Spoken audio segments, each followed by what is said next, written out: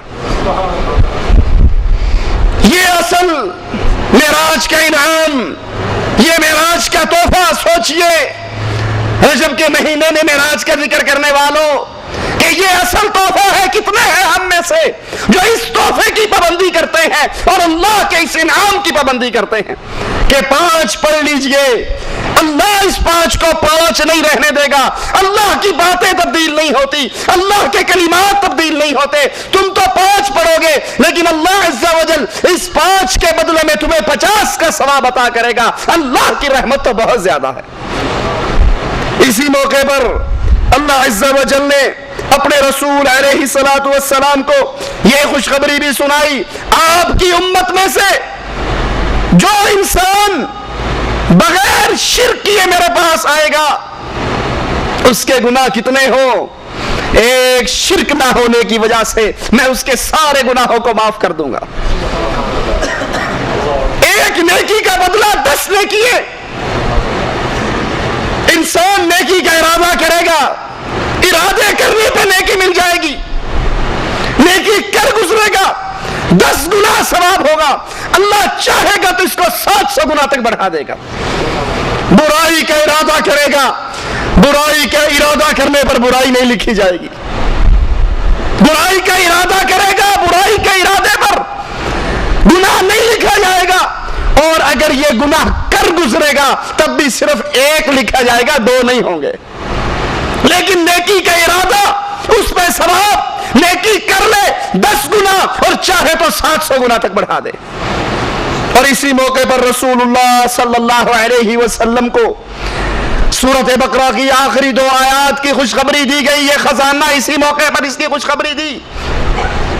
رسول اللہ صلی اللہ علیہ وسلم فرماتے ہیں اسی موقع پر میں نے جبرائیل علیہ السلام کو اس کی اوریجنل اصلی شکل کے اندر اس کو اس کی اصلی حالت میں دیکھا۔ میں نے جبرائیل کے پر گننے شروع کیے، اس کے 600 پر تھے اور اس نے اپنے 600 پروں میں سے صرف 2 پر کھولے تھے اور مجھے اوپر سے کوئی چیز افق پہ سے نظر نہیں آ رہی تھی۔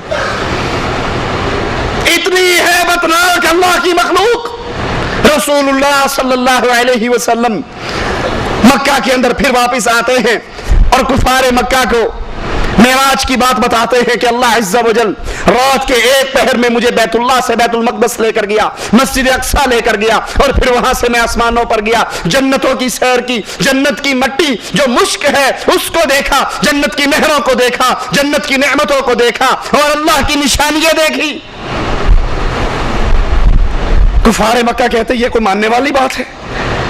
رات کے 1 پہر میں بیت اللہ سے بیت المقدس 6 مہینے کا اونٹوں کا سفر، یہ رات کے 1 پہر میں کیسے ہو سکتا؟ ابو جہل دوڑتا ہوا ابو بکر کے پاس جاتا ہے اور کہتا ہے ابو بکر کیا عقل مانتی ہے اس بات کو کوئی بندہ رات کے 1 پہر میں بیت اللہ سے چلے بیت المقدس پہ جائے، پھر آسمانوں پہ جائے، جنت دیکھے، جہنم دیکھے، واپس آ جائے؟ کیا عقل مانتی ہے؟ کیا ایسا پاسبل ہے، ممکن ہے؟ ابو بکر کہتے نہیں ایسی بات نہیں ہے، غلط ہے یہ۔ کہا پتا ہے یہ دعویٰ کس نے کیا ہے؟ اللہ ہم سب کو ابو بکر رضی اللہ عنہ وارضاہ والا ایمان نصیب فرما دے، ان کے نقش قدم پہ چلنے کی توفیق عطا فرما دے۔ کہا پتا ہے یہ دعویٰ کس نے کیا ہے؟ ابو بکر نے کہا کس نے کیا؟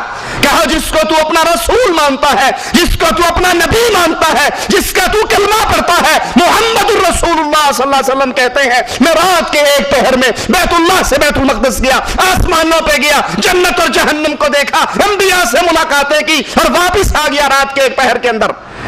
ابو بکر کہتے ہیں ابو جہل کیا تو نے میرے رسول سے سنا ہے؟ کیا تو نے میرے آقا سے سنا ہے؟ کہا ہاں مجھے آ کر بتایا، میں نے سنا ہے، تیرا نبی یہ کہتا ہے۔ کہا پھر ابو جہل سن لے، اللہ کی قسم کھا کر کہتا ہوں محمد جو کہتے ہیں سچ کہتے ہیں صلی اللہ علیہ وسلم۔ ابو جہل حیران، کہتا ہے ابو بکر عقل مانتی ہے؟ کہا عقل مانے نہ مانے ابو بکر کا ایمان مانتا ہے، محمد جو کہتے ہیں سچ کہتے ہیں، اس کے ہونٹوں سے جھوٹ نکلا نہیں کرتا۔ کیا یہ ایمان میرا اور آپ کا بھی ایمان ہے کہ اللہ کے نبی کی حدیث میرے اور آپ کے کان سے ٹکرا جائے اور میں کہوں اللہ کے نبی نے جو کہا سچ کہا، ساری دنیا سے ٹکر لی جا سکتی ہے، عقل میں بات آئے یا نہ آئے، عقل کی بات غلط ہو سکتی ہے لیکن محمد کی زبان کے جملے جھوٹ نہیں ہو سکتے صلی اللہ علیہ وسلم۔ کفار مکہ کہتے ہیں اچھا ٹھیک ہے، بخاری و مسلم میں یہ حدیث موجود ہے، اگر آپ کہتے ہو کہ ہم بیت المقدس میں گئے تو بتاؤ بیت المقدس کے دروازے کتنے ہیں، بیت المقدس کی کھڑکیاں کتنی ہیں، بیت المقدس کے حلیے کے بارے کے اندر کفار سوال کرنا شروع کر دیتے ہیں۔ محمد الرسول اللہ صلی اللہ علیہ وسلم وہ نبی جس پر اللہ وحی اتار دیتا ہے تو نبی بتا دیتے ہیں، اور اگر اللہ وحی نہ اتارے تو نبی کو پتا، عالم الغیب تو صرف ایک اللہ ہے، فلا یظہر علی غیبہ احدا الا من ارتضی من رسول، اللہ اپنی غیب کی بات کسی کو نہیں بتایا کرتا سوائے اپنے نبیوں کو، جس کو چاہتا ہے جو چاہتا ہے بتا دیتا۔ اللہ کے نبی علیہ الصلوۃ والسلام فرماتے ہیں یہ سنتے ہی ان کے یہ سوالات سن کر مجھے اتنا غم اور دکھ ہوا، اتنا دکھ ہوا کہ اتنا دکھ مجھے پہلے کبھی نہیں ہوا کہ میں نے تو خود کہا میں بیت المقدس ہو کر آیا، اب یہ پوچھتے ہیں دروازے کتنے ہیں، کھڑکیاں کتنی ہیں، اور مجھے تو علم نہیں ہے۔ مجھے اس بات کا بڑا صدمہ ہوا، اللہ عز و جل نے اپنی قدرتوں کے ساتھ سارے پردے ہٹا کر بیت المقدس کو میرے سامنے کر دیا، میں بیت المقدس کو دیکھ رہا تھا، کفار سوال کر رہے تھے اور ان کے سوالوں کا جواب میں دیتا رہا۔ محمد الرسول اللہ صلی اللہ علیہ وسلم جب تک اللہ نے ان پردوں کو نہیں ہٹایا، آپ کے سامنے بیت المقدس کو نہیں کیا، آپ کو کچھ علم نہیں، کفار پوچھ رہے ہیں، آپ کو ان سوالوں پر دکھ ہو رہا ہے، لیکن جب اللہ نے بتا دیا، اللہ نے پردوں کو ہٹا دیا، اللہ نے دکھا دیا، تو پھر ان کی ایک ایک بات کا جواب دے دیا۔ رسول اللہ صلی اللہ علیہ وسلم سے پوچھا گیا اے اللہ کے پیارے نبی کیا آپ نے اللہ کو دیکھا ہے؟ یہی نعتیں چلتی ہیں نا، کی نہیں کیتا یار نے کی یار واسطے، رب محفلاں سجائیاں دیدار واسطے، یہ تو ساری ملاقات ہی دیدار کے لیے تو آئے تھے۔ حفاظت قرآن منتظر عباس نقوی شیعہ کی کتاب ہے، وہ تو اس سے آگے کہتا ہے جب معراج ہوئی اللہ کے نبی عرش پہ پہنچے تو پھر وہاں پردہ پڑا ہوا تھا، اللہ نے پوچھا یہ پردہ، رسول اللہ صلی اللہ علیہ وسلم نے پوچھا یہ پردہ کیسا ہے، تو پردہ ہٹا دیا گیا، پیچھے سے حضرت علی نمودار ہو گئے، کہا تجھے معراج پہ بلایا ہی اس لیے تاکہ علی کی ولایت تجھے سمجھا دی جائے۔ اللہ کے نبی سے سوال ہوتا ہے آپ نے اللہ کو دیکھا، آپ نے اللہ کا دیدار کیا؟ رسول اللہ صلی اللہ علیہ وسلم نے فرمایا، صحیح مسلم کے اندر کتاب الایمان میں یہ روایت موجود ہے کہ میں نے تو نور کو دیکھا، اور اللہ کا حجاب، اللہ کا پردہ بھی نور ہے، اللہ اگر نور کے پردوں کو ہٹا دے تو اللہ کے چہرے کے نور سے جہاں تک نگاہ جائے ہر چیز جل کر راکھ ہو جائے۔ اللہ کی ایک تجلی احد پہاڑ، طور پہاڑ برداشت نہیں کر سکا، اس دنیا کا انسان دنیا کے جسم کے ساتھ، دنیا کی آنکھوں کے ساتھ اپنے رب کا دیدار نہیں کر سکتا۔ ہاں جب قیامت کا دن ہوگا جنتی جنت میں جائیں گے تو رسول اللہ صلی اللہ علیہ وسلم نے فرمایا تم اپنے اللہ کے دیدار ایسے کرو گے جیسے چودھویں کے چمکتے ہوئے چاند کو دیکھتے۔ حضرت عائشہ رضی اللہ تعالی عنہا فرماتی ہے جس نے یہ کہا کہ رسول اللہ صلی اللہ علیہ وسلم نے اللہ سے ملاقات کی، اللہ کا دیدار کیا، اللہ کو دیکھا، فقد کذب علی النبی، اس نے محمد رسول اللہ پر جھوٹ بولا۔